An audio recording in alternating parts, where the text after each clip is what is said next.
He talks, it is impossible not to listen.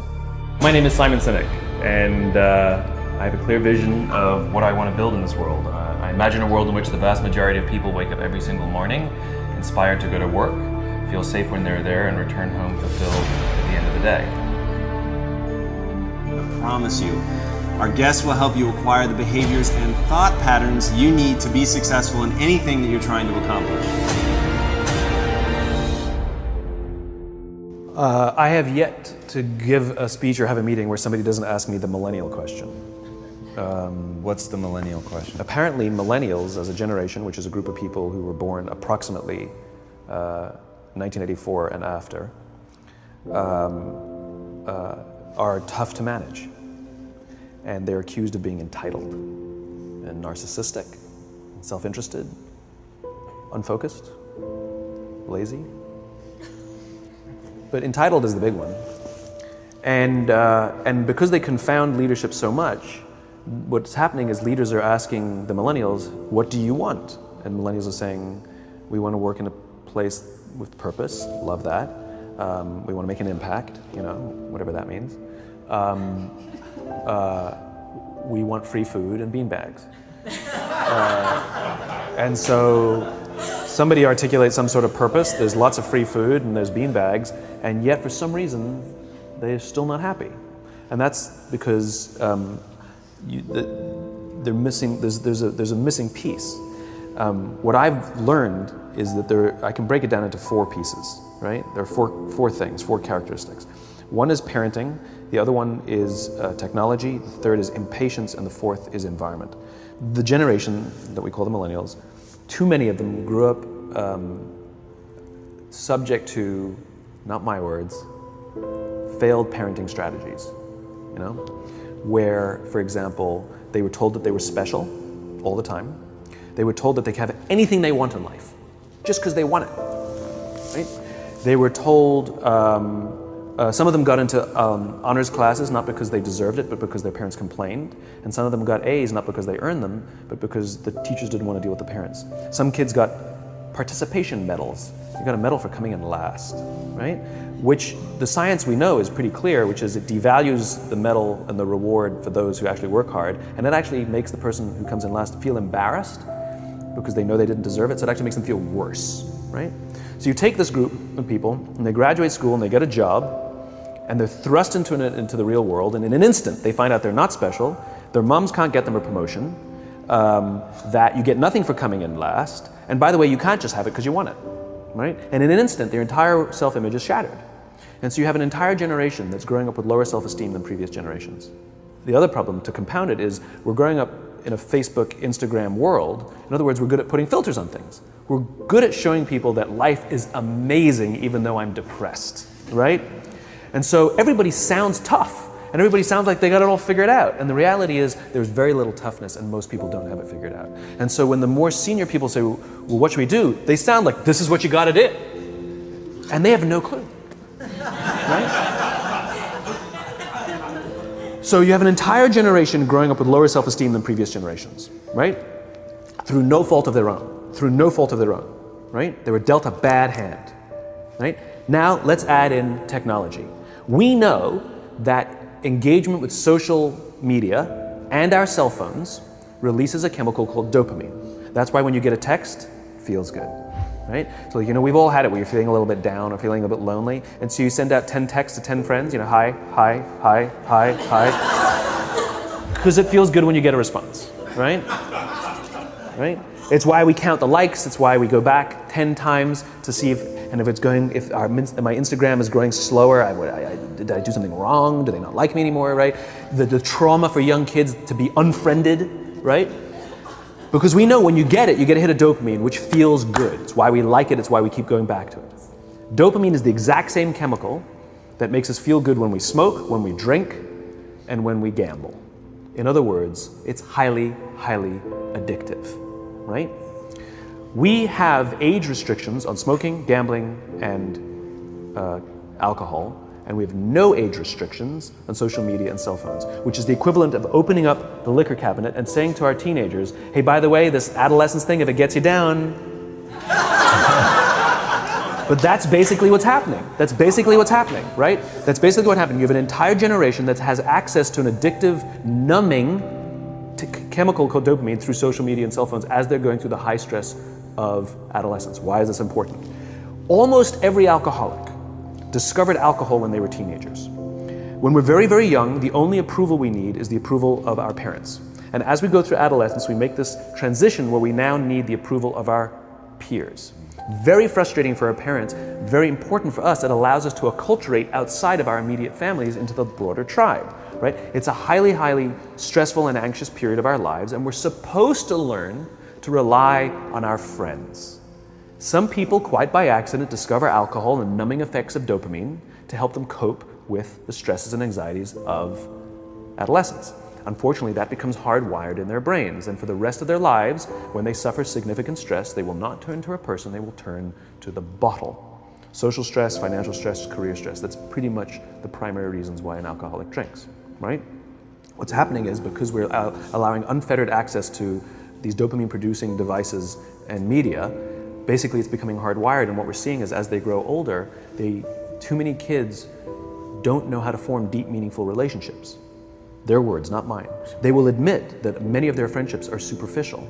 They will admit that their friends, that they don't count on their friends, they don't rely on their friends, they have fun with their friends, but they also know that their friends will cancel on them if something better comes along. Deep, meaningful relationships are not there because they never practice the skill set, and worse, they don't have the coping mechanisms to deal with stress. So when significant stress starts to show up in their lives, they're not turning to a person, they're turning to a device, they're turning to social media, they're turning to these things which offer temporary relief.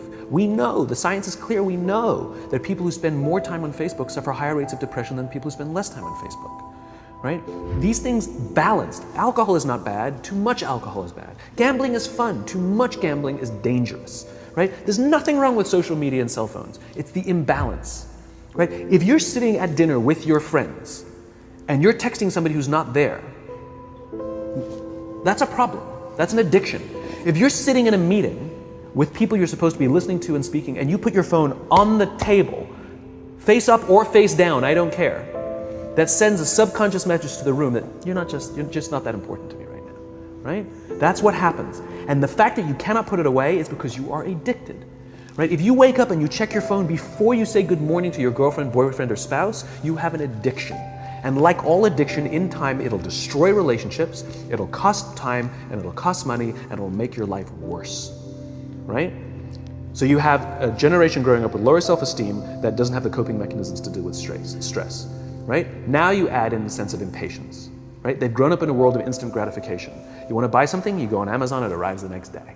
You want to watch a movie? Log on and watch a movie. You don't check movie times. You want to watch a TV show? Binge. You don't even have to wait week to week to week, right? I know people who skip seasons just so they can binge at the end of the season, right? Instant gratification. You want to go on a date, you don't even have to learn how to be like, hey. You don't even have to learn and practice that skill. You don't have to be the uncomfortable one who says yes when you mean no and says no when you mean no and yes when you don't have to swipe right. Bang, I'm a stud. Right? You don't have to learn the social and coping mechanisms, right? Everything you want, you can have instantaneously. Everything you want, instant gratification, except job satisfaction and strength of relationships. There ain't no app for that. They are slow, meandering, uncomfortable, messy processes. And so I keep meeting these wonderful, fantastic, idealistic, hardworking, smart kids. They've just graduated school. They're in their entry-level job. And I sit down with them and I go, how's it going? They go, I think I'm gonna quit. I'm like, why? They're like, I'm not making an impact. I'm like, you've been here 8 months. You know? It's as if they're standing at the foot of a mountain and they have this abstract concept called impact that they want to have in the world, which is the summit. What they don't see is the mountain. I don't care if you go up the mountain quickly or slowly, but there's still a mountain. And so what this young generation needs to learn is patience. That some things that really, really matter, like love, or job fulfillment, joy, love of life, self-confidence, a skill set, any of these things, all of these things take time. Sometimes you can expedite pieces of it, but the overall journey is arduous and long and difficult. And if you don't ask for help and learn that skill set, you will fall off the mountain, or you will, the worst case scenario, and we're already seeing it. The worst case scenario is we're seeing an increase in suicide rates. We're seeing an increase in this generation. We're seeing an increase in accidental deaths due to drug overdoses. We're seeing more and more kids drop out of school or take leaves of absence due to depression. Unheard of. These are all, this is really bad. The best case scenario, those are all bad cases, right? The best case scenario is you'll have an entire population growing up and going through life and just never really finding joy. They'll never really find deep fulfillment in work or in life. They'll just waft through life and it'll be just, it's fine. How's your job? It's fine, the same as yesterday. How's your relationship? It's fine. Like that's the best case scenario, which leads me to the fourth point, which is environment, which is we're taking this amazing group of young, fantastic kids who are just dealt a bad hand. It's no fault of their own. And we put them in corporate environments that care more about the numbers than they do about the kids.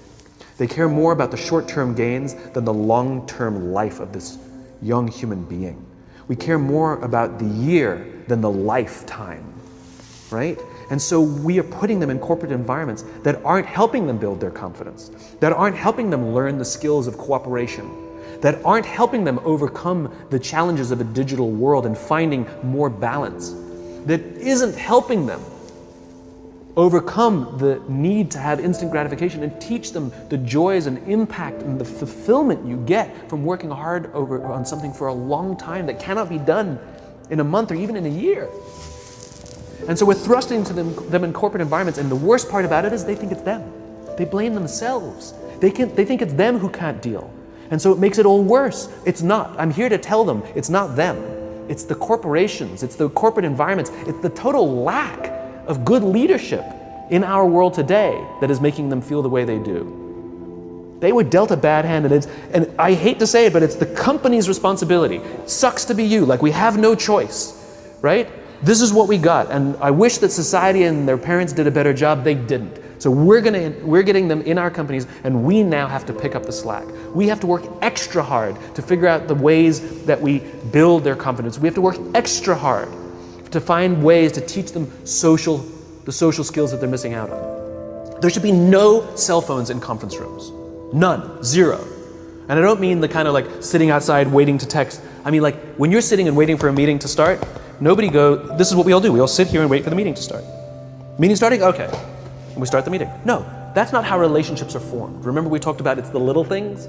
Relationships are formed this way. We're waiting for a meeting to start and we go, how's your dad? I heard he was in the hospital. Oh, he's really good. Thanks for asking. He's actually at home now. Oh, I'm really glad. It was really amazing. I know, it was really scary for a while. That's how you form relationships. Hey, did you ever get that report done? Oh my God, no, I didn't. I'll help you out. Can I help you out with that? Really? That's how trust forms. Trust doesn't form at an event in a day. Even bad times don't form trust immediately. It's the slow, steady consistency. And we have to create mechanisms where we allow for those little innocuous interactions to happen. But when we allow cell phones in conference rooms, we just, okay, had the meeting.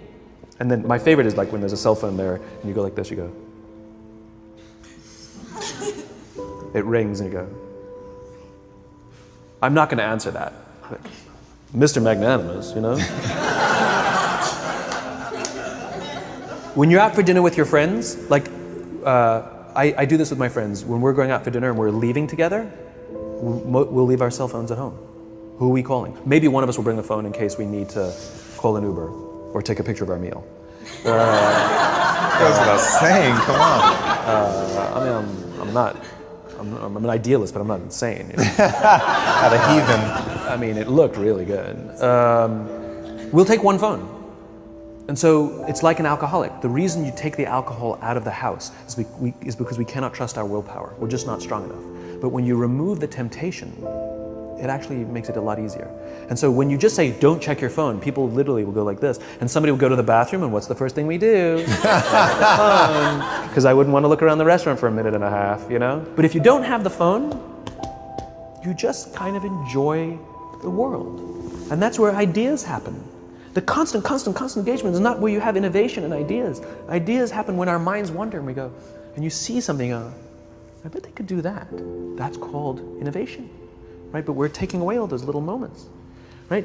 You should not, and none of us should charge our phones by our beds. We should be charging our phones in the living rooms, right? Remove the temptation. You wake up in the middle of the night because you can't sleep, you won't check your phone, which makes it worse. But if it's in the living room, it's relaxed, it's fine. But it's my alarm clock. Buy an alarm clock. They cost $8, right? I'll buy you an alarm, right? But the point is we now in industry, whether we like it or not, we don't get a choice. We now have a responsibility to make up the shortfall and to help this amazing, idealistic, fantastic generation build their confidence, learn patience, learn the social skills, find a better balance between life and technology, because quite frankly, it's the right thing to do.